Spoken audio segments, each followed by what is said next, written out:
Hey gang, if you love hearing about what's happening in the Sioux Empire, there's another program out there I think you should check out and I think you're going to like. Tony Tubzer hosts a show called The Dakota Podcasting Experience, where he talks about his unique observations and opinions about small-town life out in Redfield, South Dakota. He's a good guy, and he's often funny and never boring. The Dakota Podcasting Experience is like the Sioux Empire Podcast, but more about the northeast part of the state, Aberdeen, Redfield, that you get the idea. If you like this show, you should definitely check out what's going on over at Dakota Podcasting Experience over on YouTube and on the Anchor Podcast app. At the fringes of perception, beyond the boundaries of your mind, just past the glow of the firelight, out of the corner of your eyes, you will find an edge case.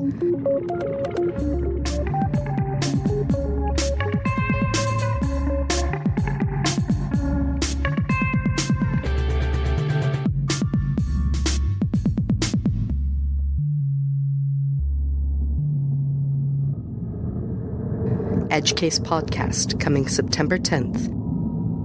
Learn more at edgecasepod.com. Sioux Empire Podcast 143. KELO AM Newstalk 1320’s Greg Belfrage. A pathless wilderness, wild, rugged, that was South Dakota. a hardy frontier, far from the paths of civilization, Why die on Mars when you can live in South Dakota? where fortune beckoned with a glittering smile, I was hauling pigs on the interstate. You were in a red car having a problem with your shirt. and life hung on the quickness of a trigger finger. The Sioux Empire Podcast.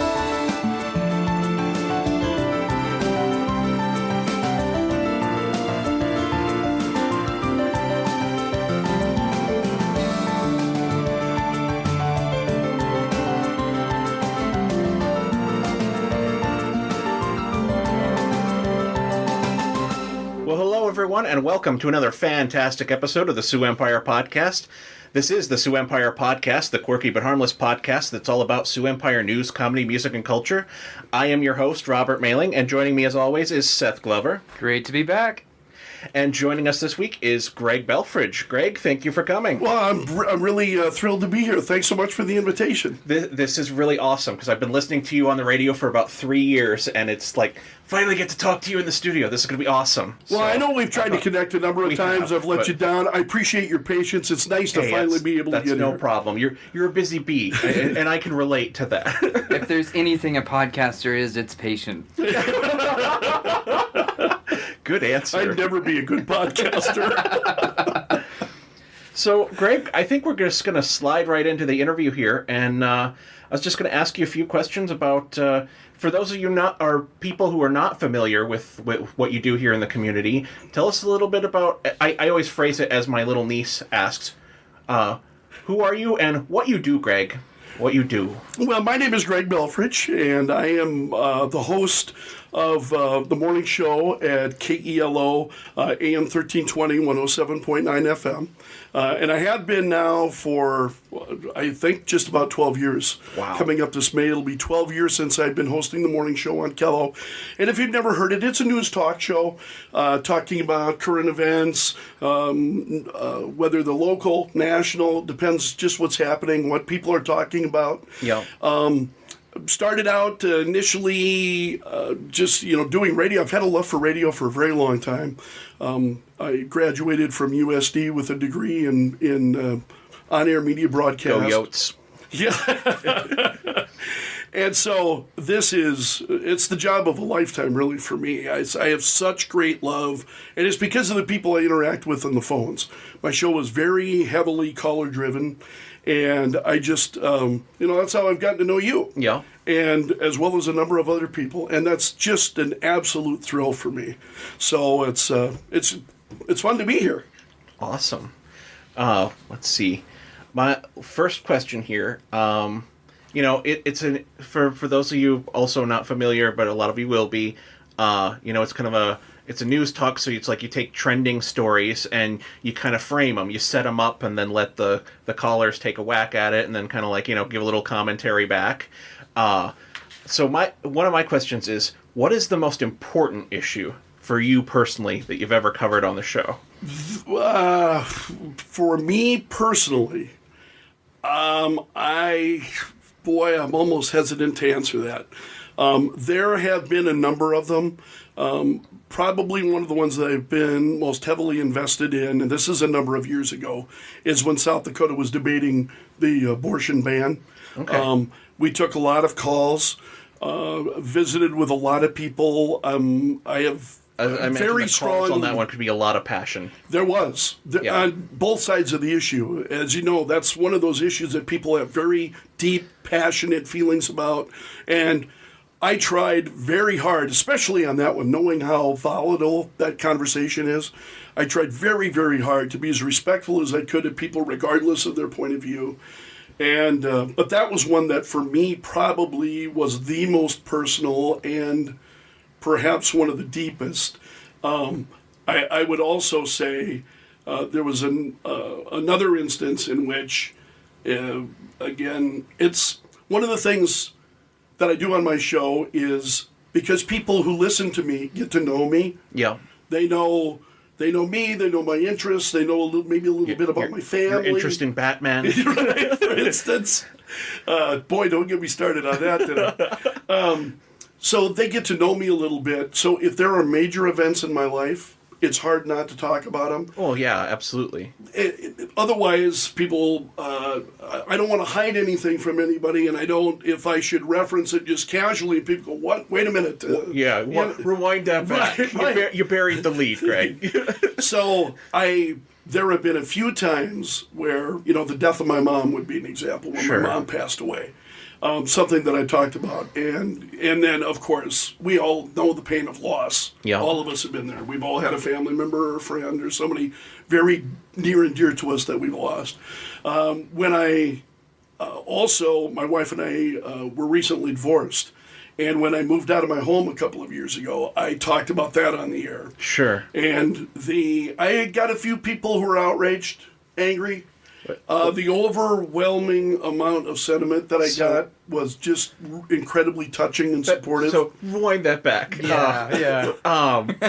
Who was and I know I totally understand. I know what the internet is. I'm very familiar with it, so I can understand why people can be outraged about the most random, not concerning them things, right, or whatever. What was even the argument or the logic for being outraged about you talking about what was happening? My sense would be it's somebody who didn't like me anyway. Okay. Probably listened, hated me for my politics, or hated me. There, right. And I would guess that is what likely fueled that. I'm just like... That didn't come from people who knew me well. Right. And I'm just like, if you really... don't like it, but I suppose that's part of the dynamic of the talk show, because you get people back and forth from different sides of the aisle and stuff, and so I suppose that's part of the dynamic, is that you don't tune away or don't just shut it off if you don't want to hear about it. What you do is you get emotionally invested and you dive in, and so right. It's like... Oh, and it's hard not to, you can imagine, because we're talking about a number of different issues, and I'm relating my personal experience, and I've talked about my kids, and I mentioned my wife, and you can't suddenly then just, oh, my ex-wife, wait, what? Yeah, hold exactly. on, what do you mean? So that's, I try to share that without letting it dominate the program. One of the things I really try to focus on is what interests the listener, not necessarily what interests me. Sure. Or what do we have in common that interests them, that I'm also excited and passionate about, that I can address and that I can focus on. But it's really got to be about the listener. If I were to come on the air each and every day, and now granted, I talk about my ideas and my thoughts, but I do that as a springboard, hopefully. Yeah, like I said, you're kind of setting it up. So that I hope so. I hope so. That's at least the plan. Doesn't work every day, but that's the plan. That's the one thing on the Lightning Radio. It's a little more like when we do live streaming in here, you have no idea what people are going to reply with. You're like, whoa. And I suppose you've got call screening, which has got to help. Yes. But still, not always. That is something that's relatively, I would say, within the last 3 years. The company that owns us currently is a company based in Wisconsin called Midwest Communications. Sure. Wonderful, wonderful company. And one of the first things they did, they came in and they were listening to my show, obviously, and then they came in and they said, this doesn't sound right, because I didn't have a call screener. And so they came in and said, this guy doesn't have a call screener. As the first thing they rectified. Wow. We want you to hire a call screener. And it makes such an improvement in the program. So, yeah. Yeah, previous ownership had said, well, you never know what's coming. It's you'll never know what you're going to get, and that makes it interesting. But what it does is it pulls you into the weeds. Yeah. If I'm on a particular subject, you can imagine, and you're totally into it, and you're up, and here comes a call, and it's totally unrelated. And when you listen to talk radio in general, it's like there is a cadence to it, or like a pattern. And it's just like, you set people up, they get like 2 or 3 sentences in, you try to keep, when you listen to it long enough, you pick up on you're trying to keep them from really going off on this like rabbit hole here, let's stay on topic. And yeah, without a call screener, it's like you could get some really wild, like... And then hang-ups, wrong numbers, all that kind of stuff. And then your audience gets all that stuff in their ears while they're driving. And it's a big distraction to what's going on. Yeah. The show is so much better with a call screener. And it's one of the... right now, Liz is my call screener now. And she's relatively new, and she's terrific. She's just really taken off. I'm excited about her. She's excited about the show. I get in my email this morning. Here's at least 2 or 3 emails from her. She's a part-time employee. She works for us about 25 hours a week. Okay. But here she is off on her own time. She's seeing stuff. Hey, what do you think about this? I'm excited about this. And that then it invigorates me, gives me her perspective. Yeah. And it really adds a lot, I think, to the show. Nice. So you've had people that dial in and you say, hey, thanks for calling, and they're like, oh, shoot, wrong number. On they air. do that For years that was going on. Because I remember, further back, like listening when I was younger to talk radio, that would happen like it was like every third call. It wasn't necessarily a wrong number straight like that, but it was just like a hello, or my favorite, can you turn your radio down? Yeah. Yes. Here's a tip for those who enjoy calling talk shows. Turn your radio down. And there's a couple of reasons for that. First of all, I operate on an 8-second delay. Yep. Just in the event somebody says something, or maybe I should say something, that I go, oh, man, can't that. And people are, I will say, my callers have gotten, I want to be gentle with this. You've noticed it, I'm sure, everywhere you go. You noticed it on television, in media, everywhere. People's language is not what it used to be. Indeed. It's a lot more vulgar. It's a lot more crass. Yeah. And I'm on in the morning. It's a morning radio show. And I've got listeners who have their kids in the car. Yeah. And I tried very hard to be respectful. And you're an FCC licensed station. You've got that going on. Yeah, there's all sorts of consequences if you. And there's very few. There's very few words that you would say that could get you. Obviously, if you're throwing the F bomb or some of the really bad ones, but a lot of it is even things that wouldn't get us in trouble with the Federal Communications Commission, but would make a listener really uncomfortable when they're sitting in a car with their kids. And so I really, really try hard to. So having a call screener helps, but turning your radio down, that's a big. Turn the radio down. Still get that once in a while, but not nearly as often as It's got a lot better. Yeah. But then again, it's a screener helps with that too. Yeah. Because if my screener hears somebody and I'm in the background, she's like, "Will you turn your radio down before you get on the air?" Right. Right. So my next question for you, kind of in that same vein of the reasons for having a call screener, I was just curious. Because I like I said, I've lived in Sioux Falls for like 3 or 4 years and listened that long. But in your 12 years. What's the craziest call-in you've ever had that you're willing to talk about? Oh, I've had some wild ones. There was a woman years ago, and I don't know if she's still around, or she used to call me regularly. Ann was her name. And longtime listeners will remember her. And she would, this was stuff like, here's one of the things I've learned over the years. Sometimes the best thing you can do is just get out of the way. If somebody is absolutely determined to make an idiot of themselves, get out of the way and let them do it. And she was one of the. I wish I could remember some examples, but she would not only call the program, she would call me off the air, and this would happen. I get a lot of this, and it's. you appreciate that people listen to the program. Yeah. Very, very much. Yep. But some people don't quite know where the line is at. Yeah. You know? Yeah. And I understand, because if you were to listen, like you do, Robert, and you talked about this, you listen every day, and you listen for a period of years, you get a pretty good sense of who I am. Yeah. Even though you and I had not met until today. Yeah, it's the same with podcasting. Yours is on a bigger scale in the community.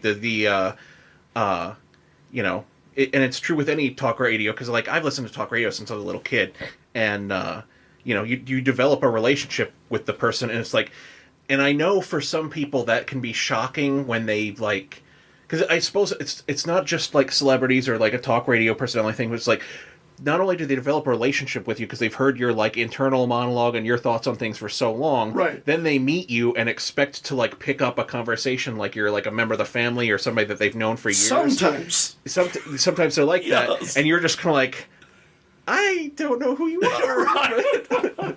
It doesn't happen, but so there's a certain, now most people, the overwhelming number of people get that. Yeah. You know, it's just that few who don't quite, and it can get uncomfortable, because obviously I'm very appreciative of the fact that they listen. Yeah. I'm glad for that. At the same time, it can get uncomfortable. But as I said, that's a very small number of people that I've had that happen with. And you know what it is? And it's one of the reasons I love radio. I would say, even to a degree, maybe it's the same thing for what you're doing with your podcasting, is you're talking to people one-on-one. So, but let me use this analogy. If you're driving in a car with 6 people in it, and I'm on the radio and I'm speaking, you're going to feel like I'm talking right to you. Yep. And you'll feel like I'm talking right to you. That's one of the beautiful things about radio. You never get that feeling when you watch television.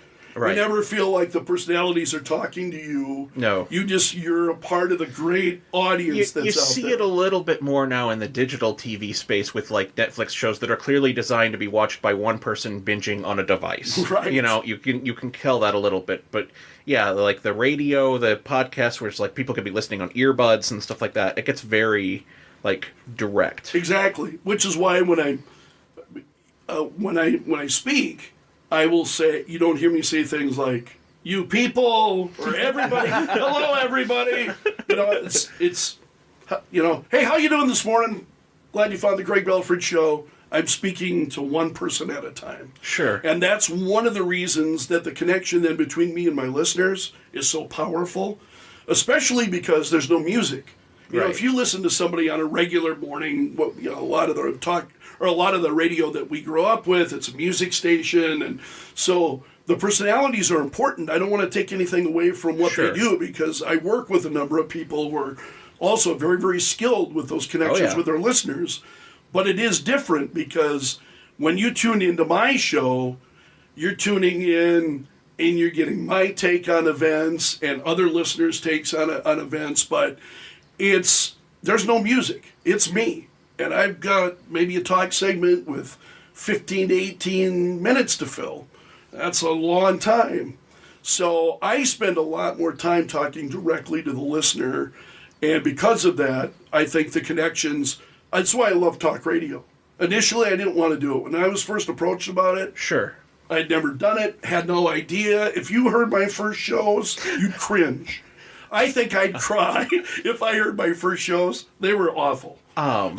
So had you been listening to talk radio? I mean, 12 years ago, so math is hard. So you're talking like early 2000s? 1997 is when I started my first.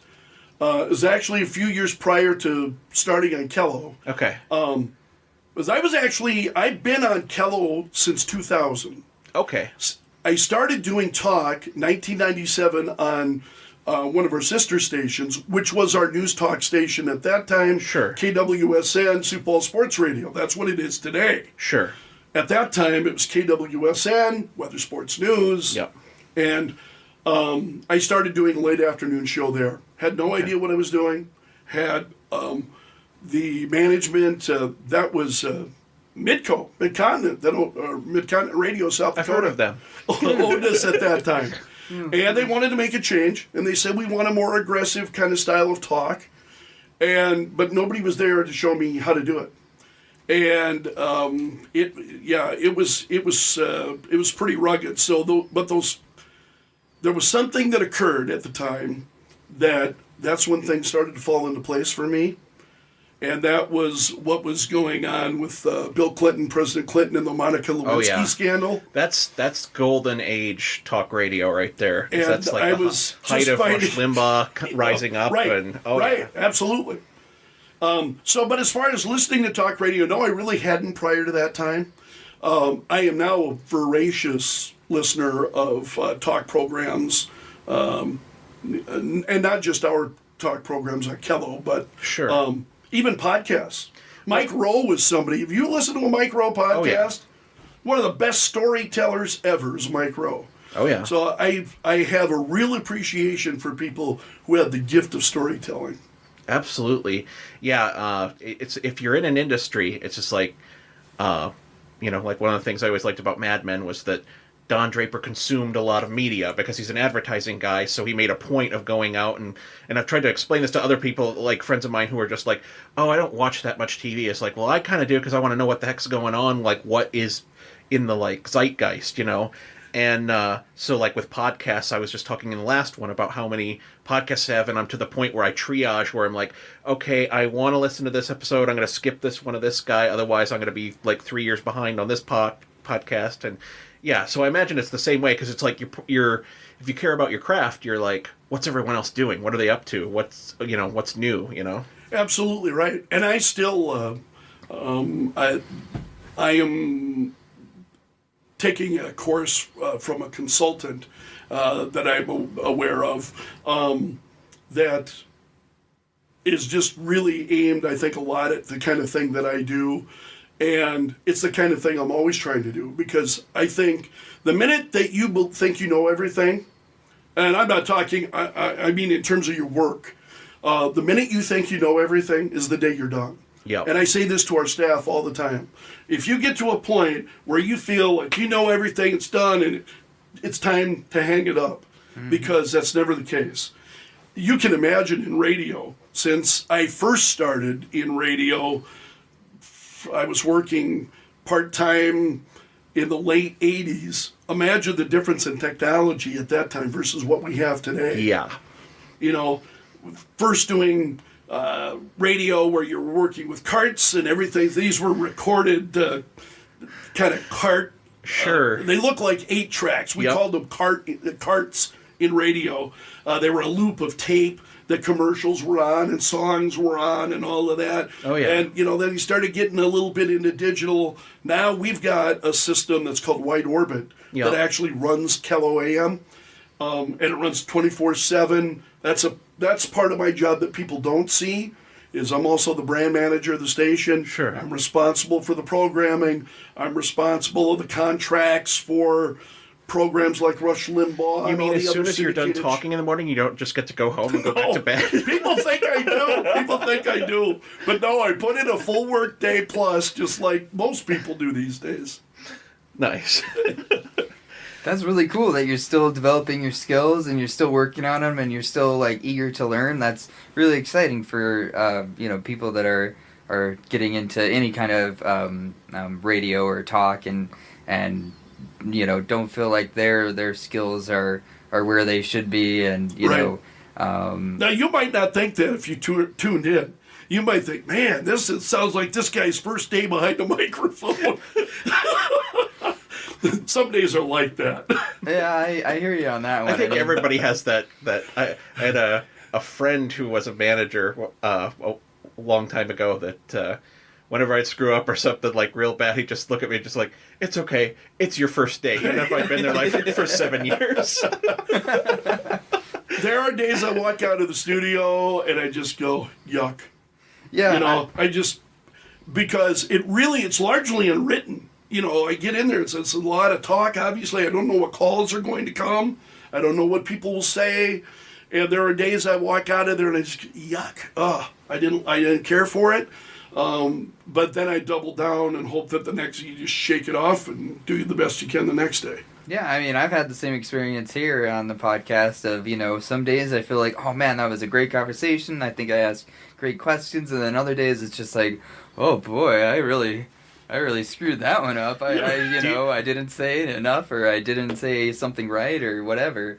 I don't know if I've ever asked you this before. So we should talk more about Shop, like when we're not recording. But do you go back and listen to like the episode when it comes out, or like when you record it and you're to done? hear myself because Because I was just curious, because I do, and sometimes I sit there and I'm like in the car talking to myself, like in the morning, like driving, listening to my own voice, being like, yeah, dummy, why did you do that? And I'm just like, my own, like, so I should record like a DVD commentary underneath the commentary about me just being like, yeah, I was a total idiot, and the printer was out of ink, so the bottom half of the outline was gone, and yeah. The last time that I listened to one of our episodes, I was going out to Denver, and we were driving like 30 miles an hour on the interstate because it was those big blizzards. We were driving out in that because we're smart kids.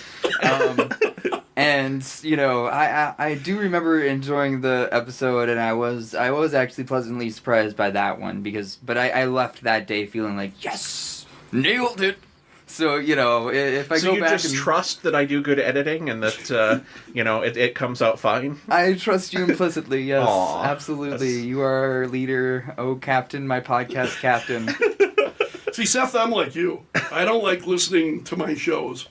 I don't like going back and listening to them. And I go, very much like you, Robert. Oh, that was stupid. I wish I hadn't done that. And I don't like the sound of my voice. I don't. Same. It's like so me, my voice. I like your voice. You have a great radio voice, in my opinion. Well, you're very kind. See, you sound great. And we're very critical, I think, of ourselves. But I very much, I sound a lot like my dad. People who know my dad, they think he and I are brothers, actually. Oh, wow. Hey, is that your brother I hear on the radio, Gary? No, that's my son. Aww. And he's usually embarrassed, I think. Oh, nice. See, my dad's a liberal Democrat. Really? Yeah. And so I become this conservative Republican. So then was let's unpack that a little bit. So was the conservatism purely rebellion then? It was like, did your parent being that way push you that? Because I always think of my mom's first time voting story is that both her parents were like hardcore Republicans, still are, and he made such a big deal about you were going to register to vote, and you know your very first time you vote, and he's like standing there at the voting booth just like, yeah, you're going to do it, and just all super enthusiastic about her first time voting when she turned 18, and she got to the voting booth and immediately turned to Robert and was like, I just canceled out your vote. Oh, man. For me, actually, it was getting into talk radio. Okay. That's what started to change my point of view. And it was because I didn't think very hard prior to that time. Sure. I grew up with my parents' values. And now the values of, you know, being honest, all of those things, those I hope I have still carried today. Yeah, absolutely. All the things that make me who I am. But in terms of my politics, I just registered as a Democrat because my folks were Democrats. And yeah, you know, see a lot of that too. Yeah, absolutely. And then, but when I started getting into talk radio, and then I started, you know, looking at issues and more critically, and I go, well, wait a minute. You know, this isn't what I believe. I actually am more in favor of the individual and the individual rights here rather than the government. And as that's been really a growth journey for me politically. So no, it's something that I really kind of came into on my own. By that time I was married and starting to have children of my own. Yep. That I think also changes your point of view when you have kids. That is my understanding. Yeah. Yes. It's you do begin to look at things differently. So no, I kind of arrived here all by myself, much to my father's chagrin. Sure. Especially my mom's. My mom passed away a number of years ago. But, she would... I could... Yeah. That's where my shallow thinking came from with my mom. Oh, man. I say that with the deepest love. Yeah, absolutely. Honestly. So I miss my mom regularly. Aw. Keeping in the theme a little bit with partisanship, My next question is, do you think, as a society, that we're more divided than we've ever been, that like you've ever seen, especially because I feel like you have like a finger on the like pulse. So it's like if anybody, a talk show radio host with call in like that is going to have like a good sense for like what the general mood of the people is in an area. And what do you think could be done about it, if anything? Yes, I believe things are more partisan, certainly than I've ever seen in my lifetime. Sure. Certainly more partisan than during the time that I've been on the air. I've seen it more and more. I don't know that there's any easy answers to that.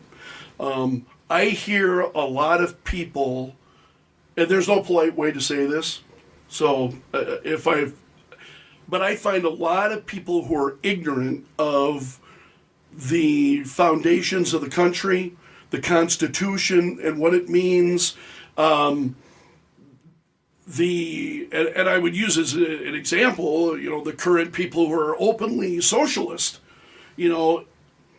That's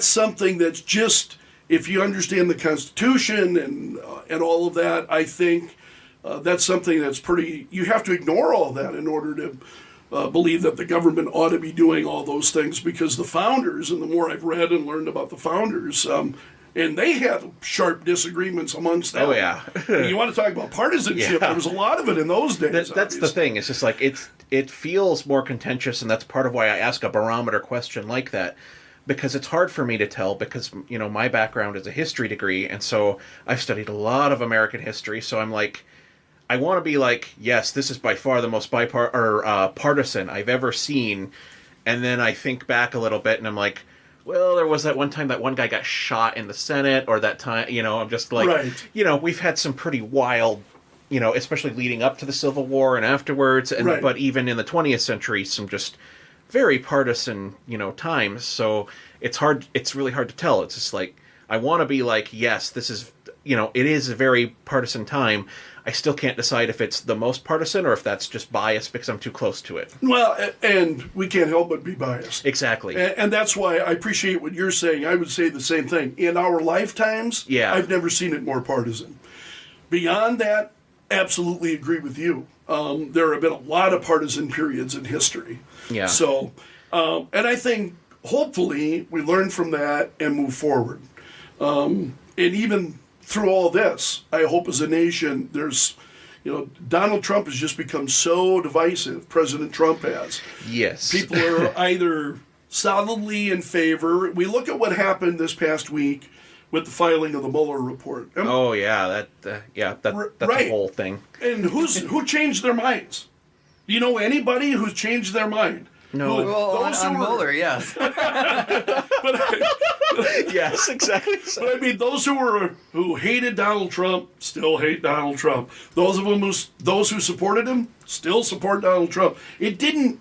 Polls are showing this. Nobody changed their opinion, despite the special counsels. What little we've seen of it at this point. Yeah, that's true. So I don't know what it's going to take. I wonder, and I hesitate to say this. Please don't think that I'm looking forward to this, but I think it's going to take some degree of national tragedy, like a 9/11 or something similar, to bring the country together. Yeah, I don't like that answer, but it's kind of like what I think sometimes too is. Man, please don't think I'm looking forward to that. Right. I'm just saying, we all have really great lives. Yep. Honestly, even, I mean, living in this country is great. Yeah. It's a wonderful experience. And so I think a number of us have forgotten what it's like to have real difficulty in our lives. Absolutely. I talked to my grandmother, when she was still with us. Her life was so much different than the life that I've led. I mean, I've been so incredibly lucky and fortunate, and the times are so much easier than what my grandmother went through, and how difficult it was just even to put food on function. the table. Yeah, basically stay alive. And raise my dad. She would. So. Yeah, I get that. I had that conversation this week with friend of mine that actually did a mission trip in Haiti, talking about like, basic things like not getting cholera from the water and stuff like that, kind of like infrastructure work. And I'm just like, but you walk, because I was talking to him and I'm just like, but you walk around here and it's like for me, it's like the history background. I'm like, we are in like this like paradise utopia of like awesomeness, and people have no idea. They have no clue how far they could fall, Agreed. Totally oblivious to it. And just like, I know there's more people like me who like appreciate and know that, but it seems like a big part of the population has no clue that like, it's like we have come so far, and things can get bad again too if we don't like mind the shop. Absolutely right. It's interesting you mentioned that. I visited with Mayor Paul Tenhaken here recently. Yeah, and he had done a mission trip to Haiti. I've heard that, and he said something very similar to that. It's something that for him keeps him grounded. Goes over there, sees the depth of real poverty, and what people are going through, and it centers him and keeps him grounded. It's one of the reasons that he did it. And I just have great respect for people who can do that kind of thing. It's incredible. I think you're absolutely right, Robert. It frustrates me to hear that people are going to Haiti to help people when there's the Pine Ridge Reservation and Rosebud and all the reservations around here that are just a few hours away that actually, would benefit from our South Dakotans' help. But there certainly is, much worse places in the world than Sioux Falls, and there were certainly much worse times than 2019. I mean, right now it is just the age of information, which, I mean, this revolution it's a fun one. Ever since reading about the Industrial Revolution, I was like, boy, I'd like to be a part of one of those, and now we are, and it's fantastic, but you do lose something, you are losing the grit of, my dad was born in 1925, and so he grew up riding a horse to school, and, he had to go to World War II when he was, a young man. And it's just the luxuries that we have right now. People can't see a world without it. They don't put it as high up as it should be. Really, the conveniences that we have, and if you did, value every little thing of 1980s, they were walking around like schmucks with those big cell phones that didn't even have the internet. And if you just think about that one, I'm convinced I have cancer from one of those things. Probably. No. My description to people about where we're at with internet and wireless technology and phones and stuff like that is like, people think that we're like at this technology, but my guess is that we're more like the old black and white stock footage you used to see in cartoons and stuff all the time of the plane with like 50 sets of wings, or the wings that flap upside down, where it's like that era where everyone is just throwing spaghetti at a wall because flight is this totally new technology. That's where we're at with wireless. All the stuff we're doing now looks pathetic and ridiculous to what they're going to have in even like 10 years. Absolutely. The big cell phone story. I had a boss in the Twin Cities who had the very first one of those.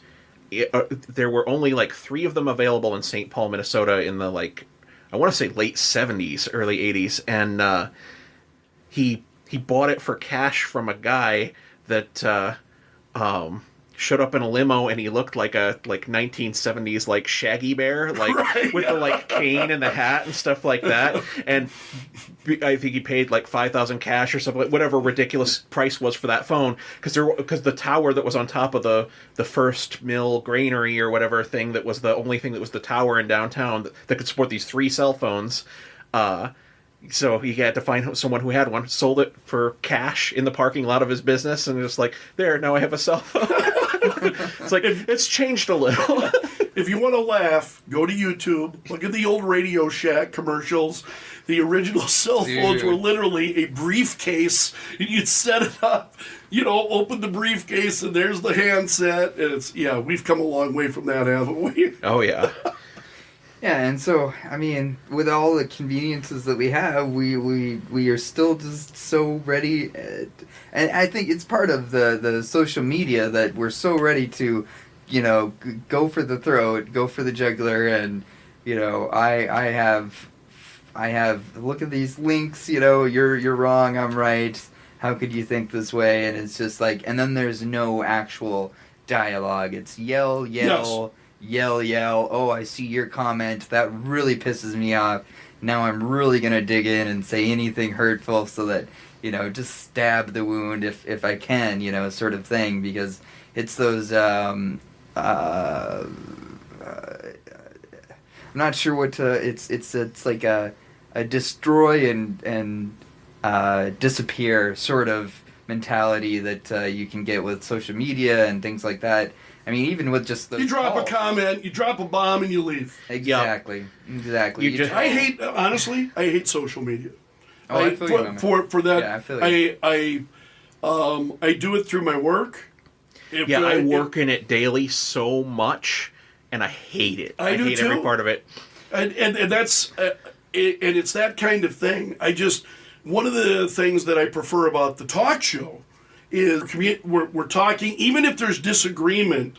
Hopefully, we can end it on a somewhat a positive tone.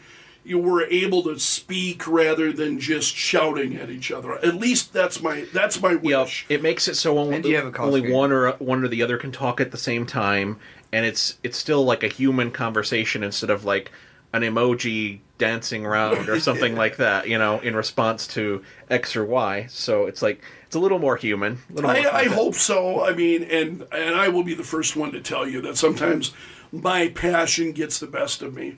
And I always try to welcome to the human. And especially in some of the things that we're talking about. I'm worked up about this or that. I feel really strongly about this, but I really do my best to put that in the back seat when I need to, and let somebody else give their point of view. And but you're right, on social media there's none of that.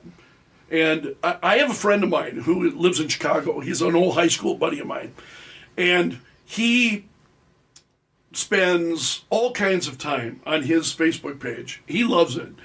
And he's getting into issues, and I have watched him, and it's amazing. He'll try to get people to articulate why they disagree or this or that, and they don't even want to. They just want to be nasty. It's so easy to leave it. It's so easy to say what you want to say and then don't explore their ideas, on your ideas at all. It's just, give your closed-minded perspective and then keep pushing that. And if somebody asks you for, any sort of further explanation or, can you think of it from this direction, it's, well, no. Right. So, my last question here, given what you do, I mean, it's very confrontational, and you're spinning a lot of plates anyway, even besides just the talking and everything, and all the contentious. I'm glad you appreciate that. Yeah. This is one thing I really wanted to. What do you do about burnout? For yourself? I mean, this show ebbs and flows how much we get into politics and how much time I spend in it compared to my other shows that are completely not political. Right. Because I can go take a vacation in my sci-fi paranormal podcast or in the comedy podcast, and then I focus less time on this one because I need to get my head out of politics and stuff for. And I'm trying to remember who else I've asked a few other radio people, like Patrick Lally. I asked him about this, and I'm just like, what do you do about burnout with the issues day after day, when especially this is a part-time hobby thing for me, but for a living and doing it day in, day out, what do you do about that? There are times when I go home, that's the time I unplug. If I'm on vacation, I unplug. When I'm on vacation, I don't follow the news. I try not to get online. I try to just enjoy whatever it is I'm doing. If I'm having lunch with a friend, if I'm with my daughter or my family, then I try to do that. For just myself, I don't live the stuff like you. I don't live it 24/7 because I would go crazy. Yeah. There's so much more to life than politics. Oh, yeah. Now, politics is important, obviously. Yeah. That's why I spend so much time talking Exactly. about it. I'm passionate about it. Has an impact on all our lives. But that's not all of life. There's so much more to life. And, you mentioned earlier Batman, my Batman hobby. Yes. That's a release for me. That's part of my release. I'm able to escape the whatever pressure I'm feeling, when I'm, in the hunt on eBay or something, So there's certain things I do when I'm on vacation. I literally do unplug, but I even sometimes on weekends. My girlfriend Katie is terrific, and she's very politically engaged. And she'll bring something up, and I'll say, "Nope, not today. Don't want to go there today." And she's like, "Okay, cool." She respects that. We're fine. So I just don't. There's so much more to life. Yeah. And it's one of the reasons that on the radio show, I try to talk about more than just politics. Yeah, and you do that. You have other topics. Thanks. Just, These days it's hard. Yeah. It's hard when Robert Mueller's just filed his report. It's hard not to talk about It's hard to come in and be like, so what's everyone think about this movie that came out this weekend? Because then everybody goes, especially what? Did Belfrage hit his head? What's the matter with him? Especially because it's a political talk radio network, and a lot of people that are going to be probably listening to like Limbaugh later in the day and stuff like that. That's what they're there for. They came for, and it's like, yeah. So it's like coming up for air can be tough. Yeah, I do a segment every Friday. I have a friend of mine, and if you're into movies. He's on Instagram, he's on Facebook, Fat Dude Digs Flicks. And his name is Andy. And he's terrific. He is absolutely terrific. He's doing movie reviews. He's going out watching movies all the time. He's watching movies on home video. He's out in the theaters. So I do a segment now on Friday, every Friday morning, 8:35. Yeah. Andy comes in, he reviews the new movies at the box, or he talks. Here are the new releases at the box office. He's got a review, and then we touch on something. This next week, I just saw, finally, Stan and Ollie. I'm a big Laurel and Hardy fan. Sure. I bought Stan and Ollie yesterday. I watched that last night. We're going to be talking about that coming up this Friday morning. Nice. It's a nice kind of way to end the week. Absolutely, yeah. Here's something if you want to go to the movies this weekend, here's some movies that are out there. Here's some stuff on home video maybe you can watch, and it's a kind of a lighter way to end the week. And I just love that segment. Andy, first of all, is just the nicest guy. I know Andy through Old Town Dinner Theater. I've done a number of shows down in Worthing, and I met him down there. Incredibly nice guy. You will not find somebody. Politically, he and I are at opposite ends of the spectrum. Sure. We talk movies, and it sounds like we're the best of friends, which we are. Yep. So that's something I try to do to say, hey, let's lighten it up. Now I get a few people who go, I hate that segment. I appreciate that. Because they want to talk politics. Want to talk politics. And then I've got other people who go, you know what? I really like that segment. And I'm not one to necessarily go to the movies, but I really appreciate that segment. So I hope to make it fun, regardless of whatever we're talking about, and interesting. Sure. Yeah, I got to do that once in a while, just to do it like an unplugged news diet. I try to it's like, I'm an engineer and a software nerd, so it's like I've built an aggregator to like pick out what headlines, systematically I think are going to be ones we're going to want to talk about on the show, so I can just look at that set list. I don't spend the whole week watching every headline that comes out and go from there. And it's just like. But the thing about that is people know me as the guy who knows everything and follows everything. So they're just like, lately they've been like, so what do you think about this? Or did you hear about when Trump did this? And I'm just like, so what now? And they're like, what do you mean you don't know? And I'm like, I don't know. I shut it off for like the whole weekend. And then people on Monday are like around the water cooler just being like, hey, did you hear about this or this? And I'm just like, no, I didn't. I feel great about that. Robert, I know just how you feel. Well, with that, unless you got a question, Seth? Nope. I think it's time for shameless plug. Shameless plug. The Sioux Empire Podcast proudly presents this week's Shameless Plugs. So, Greg, this is the part of the show where if you've got any we have a lot of different kinds of guest stuff. If you got any events or anything you want to plug and promote, this is like your soapbox to advertise it or, throw it out there. What's your website? Where can people, read about what you're doing, stuff like that? Great place to start is KELO.com. And there's a Greg Belfrage show logo about halfway down our main page.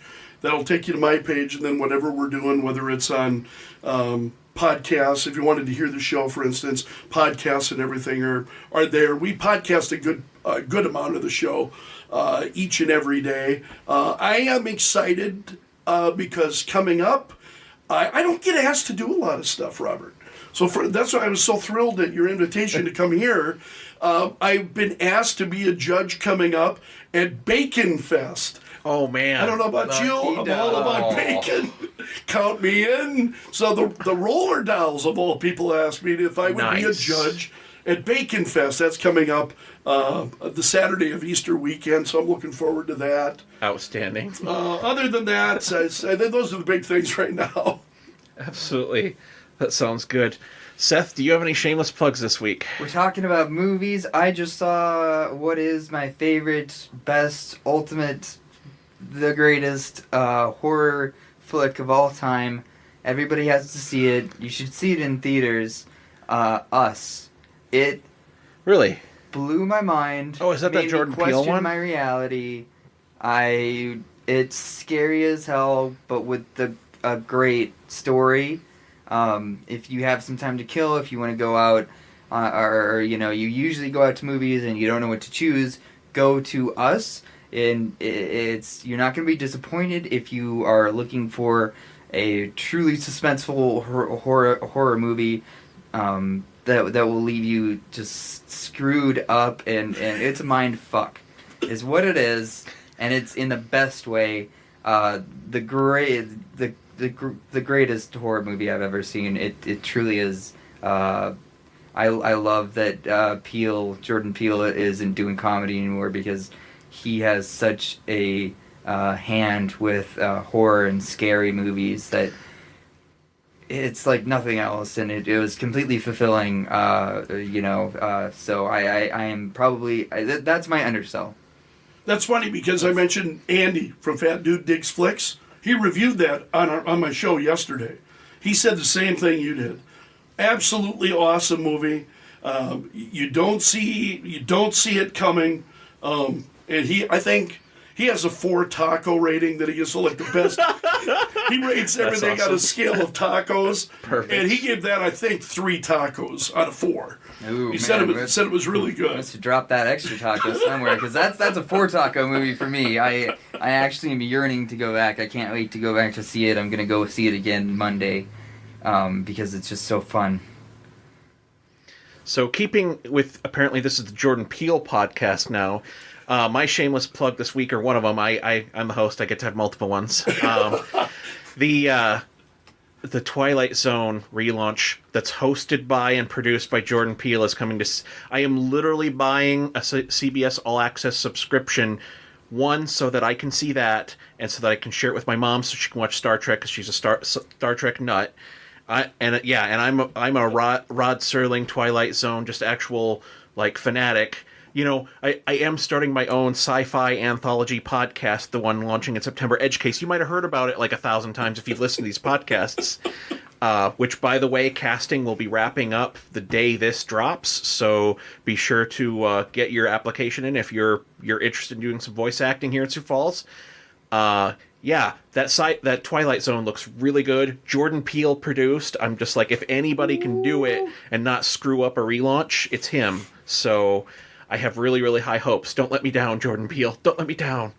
Let's see. As always, we're going to go ahead and plug our patrons on Patreon who support the podcast. A huge Patreon thank you to Mitch Bartlett and Matt Paulson.